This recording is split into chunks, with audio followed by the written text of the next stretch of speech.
د دوبۍ په شګلنه صحرا کې سفاري.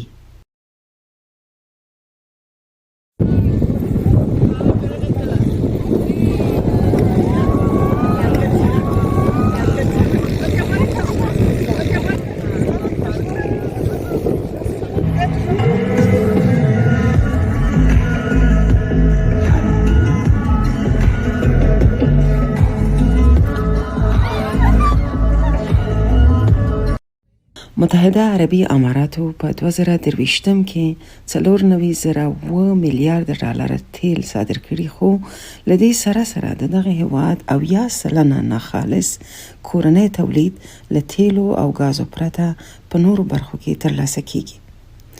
متحده عربي اماراتو په ځانګړي ډول د دوبۍ حکومت د ګرځندویانو د جلبولو لپاره ډیر کارونه کړي. د ښار د رنګارنګۍ او برج خلیفه په شان د اسمان څکو ودانیو ترڅنګ یې په شګلنو صحراګانو کې د هیجاني سفرونو امکانات برابر کړي دي. د دې سفر په وسیله چې سفاري بلل کیږي، اماراتیان خپل کلتور معرفي کوي، خپل ځانګړي شالونه، موسیقي او نور خلکو ته ښیي. په سفاري کې یوازې د موټر هیجاني او تیز سفر نه دی شامل، بلکې ستاسو د ټیکټ بیې ته په پام نورې ساتیرۍ هم شته. په دې سفر کې په شګلنه دښته کې سکوټر یا کوچنی موټر په خپله چلولی شي. پر اوښ سپرېدا او چکر وهل هم ښایي د ډیرو هغو کسانو لپاره چې کله پر کوم څاروي نه دي ورسپاره شوي په زړه پورې وي.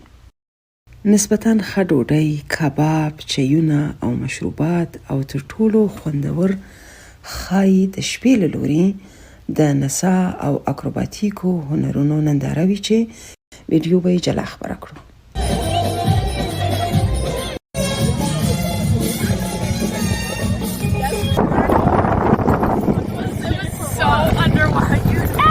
هماغسې چې سفاري د موټر په هیجاني سفر پیلیږي، په همدې ډول پای ته رسیږي.